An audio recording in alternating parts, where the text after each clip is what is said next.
Hello student, मैं हूँ योगेंद्र कुमार और आपका स्वागत है हमारे यूट्यूब चैनल साइंस क्लासेस में। ओके, और आज हम हमारे 12th के ऑर्गेनिक का जो चैप्टर है फर्स्ट हेलोजन डेरिवेटिव, ओके, उसकी शुरुआत करेंगे इस वीडियो में। ओके, और ये बात का ध्यान रखना, जो मैं आपको पढ़ा रहा हूँ, ओके, जो थ्योरी है वो जो कॉम्पिटिटिव वाले बच्चे हैं, मैं आपको साथ साथ जब वीडियो में जब समझाता हूँ तो मैं आपको दोनों को समझाता हूँ। ओके, कि कॉम्पिटिटिव वालों के लिए भी और जो बोर्ड एग्जाम्स हैं उनके लिए भी। ओके, जो थ्योरी है तो वो क्या है, बोर्ड एग्जाम्स के लिए भी मतलब जो क्या बोलते हैं उसको, पर्याप्त है। ओके, और जो कॉम्पिटिटिव वाले हैं उनके लिए भी। ओके, तो थ्योरी में कोई चेंज नहीं है। ओके, तो क्या है, मतलब मैं जो इसमें क्वेश्चंस करवाता हूँ ना, वो क्या है, जो कॉम्पिटिटिव वाले हैं उनके लिए, उनको ध्यान में रखते हुए क्वेश्चंस करवाता हूँ मैं इसमें ज़्यादा। ओके, एग्जाम्पल्स हैं वो, इसी वजह से ज़्यादा करवाता हूँ मैं। अदरवाइज बोर्ड वाले हैं उनको ज़्यादा डीपली लेने की ज़रूरत नहीं है। ओके स्टूडेंट, सो आइए, और जो ये क्या है, वो वीडियो है थोड़ी लंबी ज़रूर होंगी लेकिन आपको बिल्कुल क्लियर समझ में आ जाएगा। ओके, तो फर्स्ट वीडियो हम फिजिकल प्रॉपर्टी की लेंगे और सेकंड फिर जीएमपी, फिर उसके बाद में केमिकल प्रॉपर्टी। ऑर्गेनिक के प्रत्येक चैप्टर है वो जो जो रिएक्शंस का, उसमें यही ऑर्डर चलता है। ओके, तो आइए स्टार्ट करते हैं हेलोजन डेरिवेटिव को। ओके, हेलोजन व्युत्पन्न। ओके, सबसे पहले बात करते हैं कि हेलो एल्केन्स व हेलो एरिन्स क्या होते हैं। ओके, हाइड्रोकार्बन आप जानते हैं, एल्किन एल्काइन एल्काइन उनको क्या बोलते हैं, हाइड्रोकार्बन बोलते हैं। उसमें से एक या अधिक एच को हेलोजन के द्वारा प्रतिस्थापित करने पर प्राप्त जो यौगिक होता है उसे हेलोजन व्युत्पन्न कहते हैं। ओके, सीधा फंडा है कि हाइड्रोकार्बन में से एक एच हटा दो और जो हमें प्राप्त होगा जो यौगिक, इस प्रकार से वो हमारा क्या होगा, हेलोजन व्युत्पन्न होगा। हेलोजन के द्वारा होना चाहिए लेकिन विस्थापन।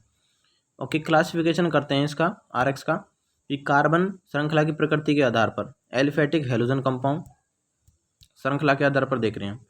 तो संतृप्त तो ये हेलो एल्केन, असंतृप्त में बात करें तो alkene and alkyne, halo alkene and halo alkyne. Aromatic halogen compounds की बात करें तो ये क्या होगा, हेलो एरीन्स। ओके, जब डायरेक्ट जुड़ा हो बेंजीन से, और ये यदि किसी चेन के साथ जुड़ा हो, ओके, तो ये होगा एरिकिल हेलाइड। ओके, या एराइल हेलाइड भी बोलते हैं इसको। सेकेंड बात करते हैं हेलोजन परमाणु से जुड़े हुए कार्बन के संकरण के आधार पर, संकरण के आधार पर नाम। ओके, तो ये क्या है, 1 डिग्री है हेलो एल्केन है, एल्किल हेलाइड ये 2 डिग्री, ये 3 डिग्री। ओके, तो इसी प्रकार संकरण से देख सकते हैं हम। थर्ड पे आते हैं, ये क्या, एलिलिक। ओके, ये क्या आपको काम आएंगे रिएक्शंस में, आपको कोई भी कंपाउंड दे देंगे कि पहचान, मतलब तो आप समझेंगे कि अगर हमें ऐसा दे देगा तो हम बता सकते हैं कि ये क्या एलिलिक कंपाउंड है ये। ओके, इसमें क्या थर्ड वाले जो कार्बन होता है double bond single and free, तो ये आप जानते हैं कि ये क्या होता है, एलिल समूह होता है। ये हो गया एलिलिक क्लोराइड। आगे बढ़ते हैं, तो क्या ये तो सीधे एग्जांपल है, बस एलिल समूह, इसमें देखो ये एलिल समूह है। ओके, अगर नेक्स्ट फोर्थ क्या है, बेंजाइलिक। ओके, तो ये क्या है, बेंजाइल समूह है, ये CH2 से क्या है यहाँ पे बेंजीन, और इससे कोई ग्रुप जुड़ा हुआ है CH2, और इससे क्या है वैलेंसी फ्री है, तो ये क्या होगा, बेंजाइल समूह है। और इससे यहाँ पे हेलोजन जोड़ दो, हेलोजन जोड़ दो इससे। ओके, और बेंजाइल क्लोराइड प्राप्त होगा। ओके, क्या हो जाएगा इसकी डेफिनेशन, कि हेलोजन यौगिक जिनमें हेलोजन परमाणु बेंजीन वलय से जुड़े sp3 कार्बन से आबंधित होता है, बेंजाइलिक हैलाइड कहलाता है।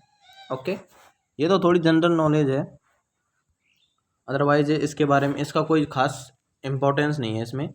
ओके, लेकिन आपको इसकी नॉलेज होना जरूरी है। ये प्रोपार्जिलिक समूह है, इससे हेलोजन जोड़ दो, बस आपको ग्रुप्स याद रखने हैं, उससे हेलोजन जोड़ो और हमें हेलोजन डेरिवेटिव प्राप्त होंगे। नेक्स्ट वॉयनिलिक समूह आप जानते हैं, वोलिक नेस होता है, डबल बॉन्ड वाले कार्बन से वैलेंसी फ्री, हेलोजन जोड़ो हमें वॉयनिलिक हैलाइड प्राप्त होंगे।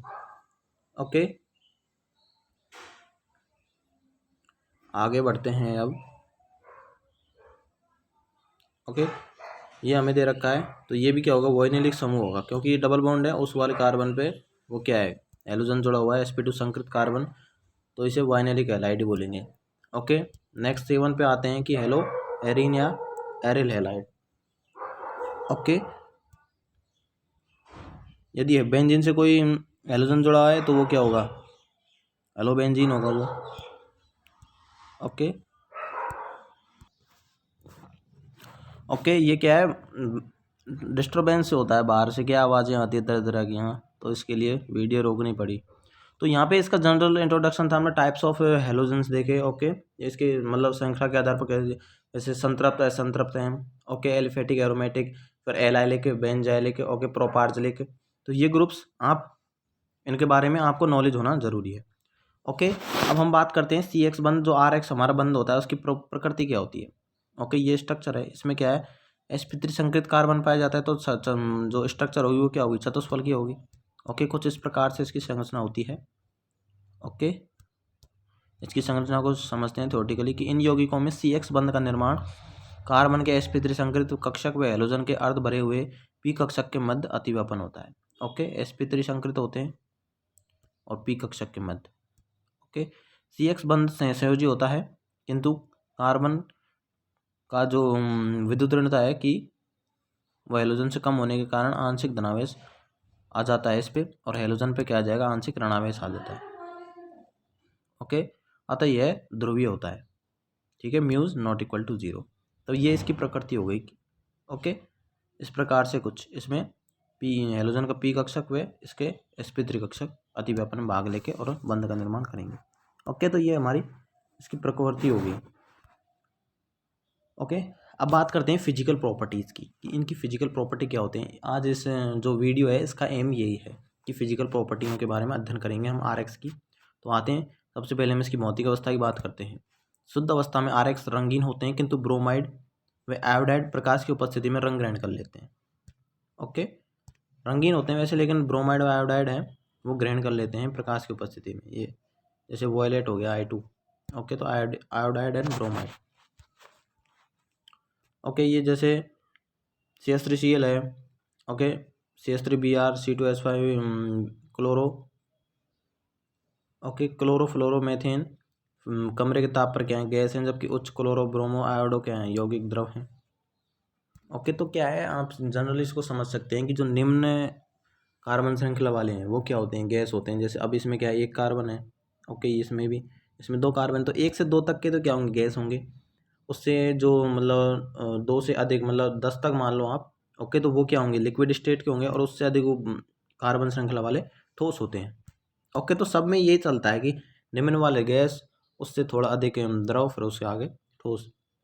तो कई वाष्पशील हेलोजन यौगिक मीठी सुगंध वाले होते हैं। ओके, अब हम बात करते हैं गलनांक व क्वथनांक की। Okay, MPBP directly proportional to होते हैं अणुभार, और डायरेक्टली प्रोपोर्शनल टू अणुभार, डायरेक्टली प्रोपोर्शनल टू आकार व इलेक्ट्रॉन की संख्या, और directly proportional to van der वाल आकर्षण बल। ये इसका MPBP का जो कंडीशंस है वो है ये। ओके, हम बात करते हैं समावयी। समावयी जानते हैं आप, आइसोमर।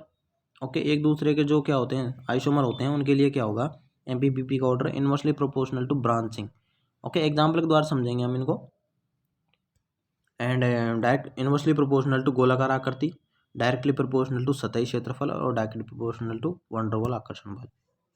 ओके, तो समावयियों के लिए MPBP वैसे तो डायरेक्टली प्रोपोर्शनल टू क्या होता है, अणुभार होता है, जैसे हम अपने ऊपर देखा है यहाँ पे, सॉरी, ये अणुभार। ओके, MPBP डायरेक्टली प्रोपोर्शनल अणुभार, और directly proportional to van der वाल आकर्षण बल। लेकिन हम समावयियों की बात करें, आइसोमर्स, तो उनमें इनवर्सली प्रोपोर्शनल, जितनी ज़्यादा ब्रांच होंगी ना, ओके, उसका MPBP उतना ही क्या होगा, कम होगा। ओके, और जितनी ज़्यादा गोलाकार आकृति होगी उसका MPBP क्या होगा, उतना ही कम होगा। सतही क्षेत्रफल की बात करें, जितना ज़्यादा होगा वो क्या होगा, MPBP उतना ही ज़्यादा होगा। ओके, नोट क्या है कि गलनांक के निर्धारण में सममित संरचना भी महत्वपूर्ण कारक है। कैसे कि अणु की आकृति जितनी सममित होगी उतनी संकुलन दक्षता। ओके, सॉलिड स्टेट में पढ़ेंगे आप संकुलन दक्षता को, अर्थात क्रिस्टल जालक में समायोजित होने की क्षमता उतनी ही अधिक होगी, अतः MP का मान उतना ही अधिक होगा मेल्टिंग पॉइंट का। संकुलन दक्षता को आप इस प्रकार समझ सकते हैं, जैसे हीरा है। ओके, उसमें क्या एक पूर्ण तरीके से जालक होता है। ओके, तो ये क्या संकुलन दक्षता कहलाती है, एकदम बिल्कुल मस्त वाला जालक। ओके, बिल्कुल ठोस। जैसे एग्जांपल लेते हैं, क्वेश्चन लेते हैं कि इसमें इनके कंपाउंड्स हैं, इनके MPBP का ऑर्डर बताना है हमें। ओके, ये N-पेंटेन है, आइसोपेंटेन है और नियोपेंटेन है। एक दूसरे का आइसोमर में बता रहा ना आपको कि एग्जाम्पल से कैसे समझाएंगे। तो बी पी एक किसका ज़्यादा हो जाएगा, ए का, फिर बी का, फिर सी का, क्योंकि समावयवों के लिए इन्वर्सली प्रोपोर्शनल टू ब्रांचिंग होता है। मेल्टिंग पॉइंट की बात करें तो सी सबसे आगे आ जाएगा, क्योंकि इसकी संरचना क्या है, सममित है। ओके, फिर ए आ जाएगा, फिर उसके बाद में बी आएगा। ओके, ए है ना जो हम आइसोपेंटेन की अपेक्षा इसको ज़्यादा सममित मान रहे हैं यहाँ पे। ओके, आर एक्स ध्रुवीय प्रकृति के होते हैं, म्यून इज नॉट इक्वल टू 0, अतः इनके एम पी बी पी संगत अणुभार वाले हाइड्रोकार्बन से अधिक होंगे। ओके, उसी प्रकार ये कई एग्जांपल्स हैं। बीपी का ऑर्डर पूछ रहा है इसमें, तो इसमें क्या है, इसका जो नीचे जाने पर इसके क्या हो जाएगा, बीपी बढ़ेगा। ओके, क्योंकि यहाँ पे क्या अणुभार बढ़ रहा है इसका, है ना। उसी प्रकार ये इसमें भी ये वही अणुभार बढ़ रहा है इसका। ओके, तो समावयवों के लिए कंडीशन है only inversely proportional to branching, है ना। अब हम थर्ड पॉइंट पे बात आते हैं कि डेंसिटी, घनत्व क्या होता है। ओके, एल्किल आयोडाइड व आरबीआर। ओके, एल्किल आयोडाइड व एल्किल ब्रोमाइड पॉलीक्लोरो व्युत्पन्न जल की तुलना में भारी होते हैं।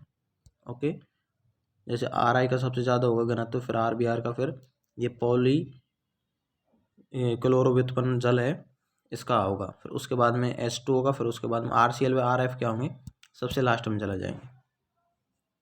ओके, कार्बन परमाणु की संख्या x, हेलोजन परमाणु की संख्या एवं x परमाणु की संख्या में एवं हेलोजन परमाणुओं की x परमाणुओं का द्रव्यमान बढ़ने से घनत्व बढ़ता है। ओके, विलेयता की बात करते हैं हम नंबर 4 पॉइंट पे। ओके, यद्यपि हेलो एल्केन्स व हेलो एरिन्स होते हैं ना, वो क्या होते हैं, पोलर होते हैं, किंतु ये जल में अविलेय होते हैं एवं कार्बनिक विलायक जैसे अल्कोहल व ईथर में, अल्कोहल ईथर बेंजीन में विलयशील होते हैं। क्या कहना चाह रहा है कि ये जो हेलो एल्केन्स है ना, वो ध्रुवीय होते हैं, किंतु ये जल में अविलेय होते हैं। ओके, सॉल्वेंट जो जल है वो कैसा सॉल्वेंट है, ध्रुवीय सॉल्वेंट है, तो लेकिन फिर भी वो उसमें क्या होते हैं, अविलेय होते हैं, जबकि ऑर्गेनिक विलायक हैं ईथर बेंजीन, उसमें क्या होते हैं, विलयशील होते हैं, जबकि नहीं होने चाहिए। ओके, क्या कंडीशन है कि यदि आर एक्स को जल में विलय किया जाता है तो आर एक्स व H2O के मध्य जो उत्पन्न नए आकर्षण बलों का सामर्थ्य है ना, वो H2O अणुओं में मध्य उपस्थित एच बंद व आर एक्स अणुओं के मध्य उपस्थित आकर्षण बल से क्या होता है, कम होता है, अतः ये जल में अविलय होते हैं। ओके, मैं आपको बिल्कुल लास्ट में कन्वर्ट करके मतलब शॉर्ट फॉर्म में बताता हूँ। हेलो एल्केन की प्रकृति कार्बनिक विलायकों में घुलने की होती है। ओके, क्यों होती है, क्योंकि आर एक्स तथा विलायक के अणुओं के मध्य नए अंतराण्विक आकर्षण बलों का सामर्थ्य हेलो एल्केन अणुओं के मध्य तथा विलायक अणुओं के मध्य उपस्थित आकर्षण बल के समानुपाती नहीं समान होता है।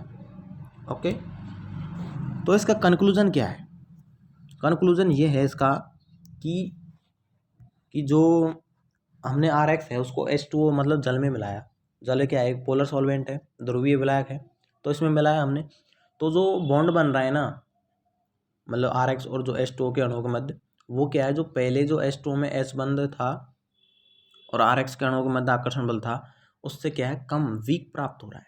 ओके, तो हम ऐसे थोड़ी स्टेबिलिटी को घटाएंगे थोड़ी, तो इसलिए क्या है, हम उसमें विलय नहीं कर सकते इसको। ओके, बात करते हैं ऑर्गेनिक कंपाउंड्स की, कार्बनिक विलायकों की, तो क्या है, इसमें जो बंध बन रहा है, ओके, तो वो क्या है, पहले वाले जो आर एक्स और विलायक के अणुओं के मध्य जो आणविक आकर्षण बल थे, उनसे क्या है, हमें अधिक मजबूत प्राप्त हो रहा है, तो इसलिए इसमें क्या होगा, विलयशील हो जाएगा। ओके, तो ये इसका शॉर्ट फॉर्म होगा। आप सुनने जो वर्ड्स हैं उन पर ध्यान दीजिए, सुनने से क्या है, अधिक अच्छा समझ में आता है और याद भी तुरंत हो जाता है। ओके, ये नोट है, इसमें शर्त है वही कि न्यू जो विलय विलायक बॉन्ड बनेगा, ओके, उसकी जो आकर्षण बल क्या है, ओल्ड वाले विलय विलय और आकर्षण बल व विलायक विलायक आकर्षण बल से क्या होना चाहिए, ज़्यादा होना चाहिए, जब भी हम कर सकते हैं किसी चीज़ को विलय। ओके, ज्वाला परीक्षण की बात करते हैं कि जलाने पर आर एक्स हरे रंग की ज्वाला के साथ जलते हैं, ज्वाला परीक्षण हो गया इसका, फ्लेम टेस्ट। ओके, नंबर 6 है, आर एक्स में आर आई सर्वाधिक क्रियाशील होते हैं, क्योंकि सी आई बंद है ना, सबसे दुर्बल होते हैं, तो सी आई मतलब दुर्बल होंगे तो क्या आसानी से बाहर निकल जाएगा ये, और ये उतने ही क्या होंगे, अधिक क्रियाशील होंगे। ओके, RI सूर्य के प्रकाश की उपस्थिति में अपघटित होकर I2 मुक्त करते हैं, इस प्रकार से। ओके, और ये क्या है, हैलोजन संगत यौगिक हाइड्रोकार्बन की तुलना में क्या होते हैं, कम ज्वलनशील होते हैं। ओके, कम ज्वलनशील होते हैं। हैलोजन की मात्रा बढ़ने से ज्वलनशीलता क्या होती है, कम होती है। समझ गए। तो ये हमारी यहाँ पे क्या होगी, फिजिकल प्रॉपर्टी है वो क्या हो गई, ख़त्म हो गई। ओके, तो फिजिकल प्रॉपर्टी हमारी कौन कौन सी थी, पहली भौतिक गुणधर्म, ओके, गैस, लिक्विड एंड ठोस। फिर MPBP डायरेक्टली प्रोपोर्शनल टू अनुभार होता है, लेकिन समवायियों के लिए इनवर्सली प्रोपोर्शनल टू ब्रांचिंग होता है, गोलाकार आकृति, सतही क्षेत्रफल के सीधे समानुपाती। फिर डेंसिटी आई, फिर विलेयता। ओके, विलेयता इंपॉर्टेंट है, इसका ध्यान रखना। इंपॉर्टेंट पॉइंट तो इसमें MPBP एंड विलेयता है। ओके, तो यहाँ पे हमारी जो physical property of halogen derivative वो ख़त्म हो चुके हैं। और नेक्स्ट वीडियो में हम जनरल मेथड्स के बारे में बात करेंगे इसकी, कि RX को हम कैसे कैसे बनाते हैं। Okay students, so I hope कि आपको समझ में आया होगा। यदि मेरी वीडियो आपको अच्छी लगी हो तो इसे लाइक शेयर करें और मेरे चैनल साइंस क्लासेज को सब्सक्राइब करें। थैंक यू, धन्यवाद।